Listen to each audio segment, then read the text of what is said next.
بسم اللہ الرحمن الرحیم نحمدہ و نصلی علی حبیب الکریم۔ سورہ بقرہ کی آیت نمبر 188۔ وَلَا تَأْكُلُوا أَمْوَالَكُمْ بَيْنَكُمْ بِالْبَاطِلِ وَتُدْلُوا بِهَا إِلَى الْحُكَّامِ لِتَأْكُلُوا فَرِيقًا مِّنْ أَمْوَالِ النَّاسِ بِالْإِثْمِ وَأَنْتُمْ تَعْلَمُونَ۔ اور آپس میں ایک دوسرے کا مال ناحق نہ کھاؤ اور نہ اس کو رشوتاً حاکموں کے پاس پہنچاؤ تاکہ لوگوں کے مال کا کچھ حصہ ناجائز طور پر کھا جاؤ، اور اسے تم جانتے بھی ہو۔ اچھا، اس آیت میں جو ہے حرام مال کھانے سے منع فرمایا گیا ہے۔ جو مال بھی کسی بھی ناجائز طریقے سے حاصل کیا جائے وہ جو ہے وہ حرام ہوگا، چاہے اس میں مالی کی رضامندی ہے لیکن وہ نہ حق طریقے سے کھایا گیا ہے تو وہ حرام مال ہے۔ ایسا مال جو کسی سے چھین کر کھایا جائے، چوری سے یا جوئے سے یا کسی بھی حرام کام سے، حرام چیزوں کے بدلے یا حرام چیزوں کا کاروبار کر کے، رشوت سے یا جھوٹی گواہی سے کوئی آپ کو پیسہ ملتا ہے، یہ سب جو ہے یہ حرام ہے۔ کوئی شراب کی فروخت کرتا ہے، سود ہے، زنا کی اجرت ہے، چغل خوری کر کے مال حاصل کرنا، یہ سب چیزیں جو ہیں وہ حرام میں شامل ہوتی ہیں۔ تو حرام مال جو ہے اس آیت میں منع کیا گیا ہے۔ میں نے آپ کو پہلے بھی بتایا تھا، پچھلے بھی آیات میں ہم نے پڑھا ہے کہ آپ صلی اللہ علیہ وسلم سے کسی نے عرض کیا کہ مستجاب الدعوات دعوات بننے کا کیا عمل ہے، ایسا کون سا عمل ہے؟ تو آپ صلی اللہ علیہ وسلم نے فرمایا تھا کہ اپنے پیٹ میں حرام کا لقمہ مت جانے دو۔ تو حرام مال جو ہے اس کی بہت زیادہ منع کیا گیا ہے اور اس کی بہت فضیلت ہے جو اپنے آپ کو حرام مال سے بچا کے رکھتے، ٹھیک ہے۔ دیکھیں، ناجائز کسی کی زمین پر بھی قبضہ کرنا یہ بھی حرام میں شامل ہے۔ سیدنا سعید بن زید رضی اللہ عنہ بیان کرتے ہیں کہ رسول صلی اللہ علیہ وسلم نے فرمایا، جس نے کسی کی زمین سے تھوڑا سا قطع بنا حق لے لیا تو اس کو 7 زمینوں کا طوق پہنایا جائے گا۔ یہ بخاری شریف کی حدیث ہے۔ مطلب اتنی چھوٹی چھوٹی سی چیزیں ہوتی ہیں جن کو ہم کوئی بودر ہی نہیں کرتا کہ کسی کی زمین پہ آپ قبضہ کر لو تو ایک بڑی نارمل سی بات سمجھی جاتی ہے کہ زمین پہ قبضہ کر لی ہے، لیکن اس کی آپ سزائیں دیکھیں کہ اللہ تعالیٰ نے اس کی کیا کیا سزائیں رکھی ہوئی ہیں کہ آپ اگر کسی کی زمین کی تھوڑے سے بھی قبضہ کرتے ہو نا حق تو 7 زمینوں کا طوق پہنایا جائے گا، یعنی کہ طوق آپ کے گلے میں طوق پہنایا جائے گا 7 زمینوں کا۔ اللہ پاک ہم سب کو حرام مال کھانے سے، دوسروں کے مال کھانے سے، دوسروں کی زمینوں پہ قبضہ کرنے سے کبھی ایسا نہ بنائے، ٹھیک ہے۔ اچھا، آگے آتی ہے آیت کا دوسرا پارٹ ہے کہ حکام کی طرف مت لے کے جاؤ۔ حکام کی طرف لے جانے کا مطلب یہ ہوتا ہے کہ آدمی کو یہ معلوم ہے کہ فلاں زمین ہے یا فلاں مال جو ہے وہ کسی شخص کا، ٹھیک ہے، مگر اس کے پاس ثبوت نہیں ہے، مطلب اس آدمی کے پاس ثبوت نہیں ہے، اور یہ ایک انسان یہ سوچتا ہے کہ اگر میں مقدمہ کر دوں گا تو عدالت سے جو ہے میں اپنے حق میں فیصلہ کروانے میں نا کامیاب ہو جاؤں گا، کیونکہ اس انسان کے پاس جو ہے نا کوئی ثبوت نہیں ہے، لیکن اس کو پتہ ہے کہ یہ مال یا یہ زمین چاہیے اس کی ہے۔ تو حاکم کے پاس مقدمہ لے کے جانا اس صورت میں منع کیا گیا۔ اللہ تعالیٰ نے منع فرمایا کہ اگر تم جانتے ہو کہ یہ کسی کا مال ہے، کسی کا زمین ہے، تو تم اس پہ، تمہیں یہ پتہ ہے کہ وہ بے بس ہے، کہ اس کے پاس کوئی ثبوت نہیں ہے، اور تم اگر مقدمہ لے کے جاؤ گے اور تم چاہو گے کہ میں جیت جاؤں گا، تو اللہ تعالیٰ نے اس چیز سے منع فرمایا ہے۔ حدیث پاک میں بھی اس کا سخت الفاظ میں رد موجود ہے۔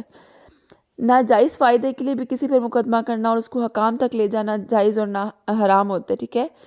اسی طرح اپنے فائدے کے لیے دوسرے کو ضرر پہنچانے کے لیے حکام پر اثر ڈالنا، رشوتیں دینا، یہ بھی حرام میں شامل ہے۔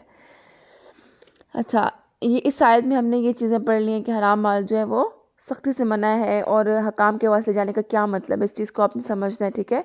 اگر آپ کو پتہ بھی ہے کہ یہ زمین فلاں شخص کی ہے لیکن وہ بے بس ہے، اس کے پاس کوئی ثبوت نہیں ہے، اور آپ اس کی بے بسی سے فائدہ اٹھا کے اس چیز کو حکام کے پاس لے جاتے ہو کہ اس طرح میں مقدمہ جیت جاؤں گا، تو اللہ تعالیٰ نے اس چیز سے منع فرمایا ہے۔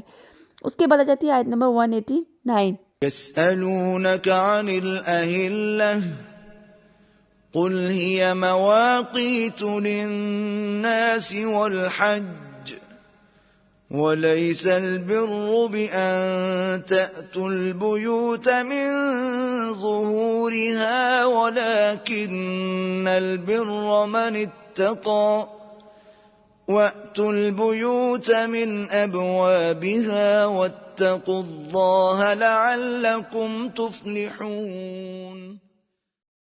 اے پیغمبر، لوگ تم سے نئے چاند کے بارے میں دریافت کرتے ہیں کہ گھٹتا بڑھتا کیوں ہے؟ کہہ دو کہ وہ لوگوں کے کاموں کی میعادیں اور حج کے وقت معلوم ہونے کا ذریعہ ہے، اور نیکی اس بات میں نہیں کہ احرام کی حالت میں گھروں میں ان کے پچھواڑے کی طرف سے آؤ، بلکہ نیکوکار وہ ہے جو پرہیزگار ہو، اور گھروں میں ان کے دروازوں سے آیا کرو اور اللہ سے ڈرتے رہو تاکہ کامیاب ہو جاؤ۔ اچھا، اس آیت کا شان نزول یہ ہے کہ یہ آیت حضرت معاذ بن جبل اور ثعلبہ بن غنم انصاری کے جواب میں نازل ہوئی۔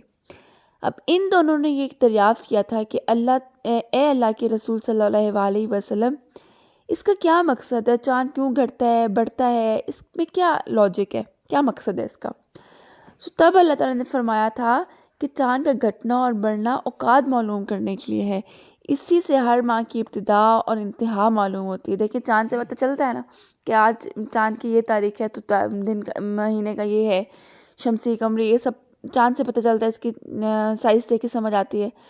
نئے چاند کے نظر آنے سے ہر ماہ کا تعین ہو جاتا ہے، اور ہر ماہ کے تعین سے کیا ہوتا ہے؟ حج، افطار، قرض، اجرتیں، ماہواری کے ایام، عورتوں کی عدت اور بہت سی شرطوں کی مدت معلوم ہوتی ہے۔ دیکھیں یہ جو کیلنڈر ہیں، گھڑیاں ہیں، یہ چیزیں تو اب آئی ہیں نا، اس ٹائم تو یہ چیزیں نہیں تھیں، اس ٹائم تو کیلنڈرز نہیں تھے، تو انہی چاند کے تاریخوں سے حساب رکھے جاتے تھے سارے، کہ ان دنوں میں حج ہوگا، ان دنوں میں یہ ہوگا۔ یہ تو اب ساری چیزیں کیلنڈر بھی ہمیں مل گئی ہیں آسانی سے۔ تو اللہ تعالیٰ نے ان کو جواب دیا کہ اس وجہ سے ہے کہ چاند گھٹتا اور بڑھتا ہے، اس وجہ سے ہے۔ اب اسلامی جو ماہ اور سال ہوتے ہیں ان کا حساب چاند کے ذریعے ہوتا ہے۔ جو اسلامی سال ہوتے ہیں ان کو ہم مطلب ذی الحج کا چاند نظر آ گیا ہے، رجب کا، رمضان کا، تو یہ اسلامی جو سال ہوتے ہیں، مہینے ہوتے ہیں، ان کا جو تعین کیا جاتا ہے وہ اسی کے ذریعے ہوتا ہے۔ اب ہم لوگوں کے جو نیا سال ہے وہ محرم سے شروع ہوتا ہے نا، لیکن ہم لوگ اپنے آپ کو ہم نے وہ کر لیا کہ 2024، وہ تو ایک اسلام اس کا چل رہا ہے، مطلب انگلش کیلنڈر کو ہم فالو کر رہے ہوتے ہیں، لیکن ویسے فالو کر رہے ہوتے ہیں، لیکن اصل میں تو ہم مسلمانوں کا اسلامی مہینہ جو ہے وہ تو محرم سے اس کا آغاز ہوتا ہے۔ تو ان سب جو چاند کا گھٹنا اور بڑھنا جو ہے اس سے ہمیں کس کا تعین ہوتا ہے؟ حج کے ایام کا، عورت کی عدت کا، حیض کا، ان سب چیزوں کا جو ہے ہمیں اسی سے پتہ چلتا ہے۔ یہ ایک قدرتی جنتری ہے جو آسمان کے صفحے پہ سمجھے ہمیشہ کھلی ہوئی ہے، ٹھیک ہے؟ جس طرح ہر ملک کے، ہر زبان کے لوگ، پڑھے لکھے بھی ہوں، ان پڑھے بھی ہوں، اس سے حساب معلوم کر لیتے ہیں۔ ہم لوگوں کو تو نہیں اس طرح کرتے، لیکن پرانے دور کے لوگ تو چاند کو دیکھ کے ہر چیز کا حساب لگا لیتے تھے۔ اب آیت کے اگلے حصے میں کیا آ رہا ہے کہ تم پچھلی طرفوں سے جاؤ گے تو یہ نیکی نہیں ہے۔ اس کا میں آپ کو بتاتی ہوں کہ اس کا شان نزول کیا ہے۔ اب جب زمانہ جاہلیت تھا تو ایک بڑی عجیب سی رسم ہوتی تھی، اس میں کیا ہوتا تھا کہ جب انسان جو ہے نا حج کر لیتے تھے تو وہ اپنے گھر آنے کے لیے نا اپنے گھروں کے دروازوں سے داخل نہیں ہوتے تھے، بلکہ گھروں کے پیچھے سے داخل ہوتے تھے۔ اب ایک انصاری جو ہے وہ دروازے سے گھر میں داخل ہوئے تو اس پر ان کو آڑ دلائی گئی، تب یہ آیت نازل ہوئی تھی۔ تب یہ کہا گیا تھا کہ تم یہ مت سمجھو کہ پیچھے سے آنے سے نیکی ہوتی ہے، بلکہ نیکی جو ہے وہ تو تمہارا عمل ہے۔ تو اس چیز سے منع فرمایا گیا کہ اپنے گھروں میں جب داخل ہو، حج کر کے آؤ تو پیچھے سے مت داخل ہو، بلکہ اپنے گھروں کے دروازوں سے داخل ہو۔ پھر اس کے بعد جاتی ہے آیت نمبر 190۔ وَقَاتِلُوا فِي سَبِيلِ اللَّهِ الَّذِينَ يُقَاتِلُونَكُمْ وَلَا تَعْتَدُوا إِنَّ اللَّهَ لَا يُحِبُّ الْمُعْتَدِينَ۔ اور جو لوگ تم سے لڑتے ہیں تم بھی اللہ کی راہ میں ان سے لڑو، مگر زیادتی نہ کرنا کہ اللہ زیادتی کرنے والوں کو دوست نہیں رکھتا۔ اب اس آیت میں جو ہے مومنوں کو اللہ کی راہ میں جہاد کرنے کا حکم دیا گیا ہے۔ نبی صلی اللہ علیہ وسلم جب ہجرت کر کے مدینہ منورہ تشریف لائے اور مسلمانوں میں ذرا قوت آ گئی تھی، مطلب اسٹرانگ ہو گئے تھے تھوڑے سے، تو انہیں حکم دیا گیا کہ اب تم دشمن کا مقابلہ طاقت سے کرو اور اللہ کی راہ میں جہاد کرو، لیکن زیادتی نہ کرو۔ زیادتی نہ کرو سے کیا مطلب ہے؟ اچھا ایک منٹ رکیں۔ اچھا زیادتی نہ کرو سے مراد یہ ہے کہ جنگ کی ابتدا جو ہے وہ تمہارے سے نہیں ہونی چاہیے، اور جن لوگوں کے ساتھ تمہیں جنگ سے کرنے سے منع کیا گیا ہے ان سے جنگ نہ کرو۔ کن لوگوں سے منع کیا گیا ہے؟ عورتیں ہو گئیں، بوڑھے ہو گئے، پاگل ہو گئے، بچے ہو گئے، اور جن سے تم نے معاہدہ کیا ہوا ہے انہیں بھی تم نے قتل نہیں کرنا، کیونکہ اللہ تعالیٰ جو ہے وہ زیادتی کرنے والوں کو پسند نہیں کرتا۔ جنگ میں حد سے بڑھنے سے بھی منع فرمایا گیا ہے۔ بغیر کسی مصلحت کے درخت وغیرہ جلا دینا، جانوروں کو مار ڈالنا، یہ بھی زیادتی میں آتا ہے۔ تو اللہ تعالیٰ کہتے ہیں کہ میں تمہیں جہاد کا حکم دیتا ہوں، لیکن تم نے حد سے نہیں گزرنا، تم نے اپنی حد میں رہنا، ٹھیک ہے۔ اب مسلمان جب عمرے کے لیے آئے تو کفار جو ہیں وہ لڑائی پہ آمادہ ہو گئے تھے، ٹھیک ہے۔ اب مسلمان جو تھے وہ احرام کی حالت میں تھے، تو وہ پریشان ہوئے کہ جنگ کرنا چاہیے کہ نہیں کرنی چاہیے۔ تو اس وقت یہ آیت نازل ہوئی تھی کہ تم اگر اسٹرانگ ہو تو تم اپنے جو کفار ہیں ان کے لیے ان کے ساتھ لڑو، جہاد کرو۔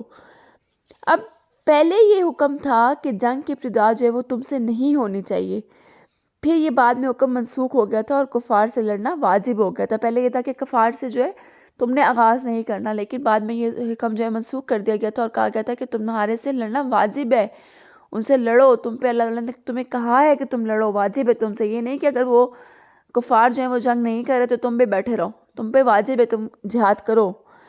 سیدنا انس بن مالک رضی اللہ تعالیٰ عنہ کہتے ہیں کہ رسول صلی اللہ علیہ وسلم نے فرمایا، مشرکوں کے خلاف اپنے مال، اپنی جانوں اور اپنی زبانوں کے ذریعے جہاد کرو۔ یہ ابو داؤد کی حدیث ہے۔ دیکھیں، کوئی اپنی جان کی بھی پرواہ نہیں کرتا، کوئی جو ہے جہاد میں حصہ لیتا ہے اپنا مال دے کے، اور سب سے کم کیا ہوتا ہے کہ آپ اپنی زبان سے جو جہاد کرو، کہ آپ کم از کم غلط جو ہے اس کو تو کہو، اس کو تو روکو۔ اب اس آیت میں پہلی مرتبہ ان لوگوں سے لڑنے کی اجازت دی گئی ہے جو مسلمانوں سے آمادہ قتال ہوں، بلکہ جنگ کی ابتدا کر چکے ہوں، پہلی مرتبہ، ٹھیک ہے، کہ اگر تم نے جنگ کی ابتدا کی ہے تو تم ان سے لڑو۔ اور لیکن بعد میں جو ہے یہ حکم بھی منسوخ ہو گیا تھا اور کہا گیا تھا کہ اگر وہ تم سے نہیں بھی لڑتے تو تم پہ لڑنا واجب ہے، جہاد کرنا واجب ہے۔ آج کے لیے ہم اتنی آیات کرتے ہیں، انشاءاللہ نیکسٹ جو ہے ہم اگلی آیت سے آغاز کریں گے۔ جزاک اللہ خیرا کثیرا۔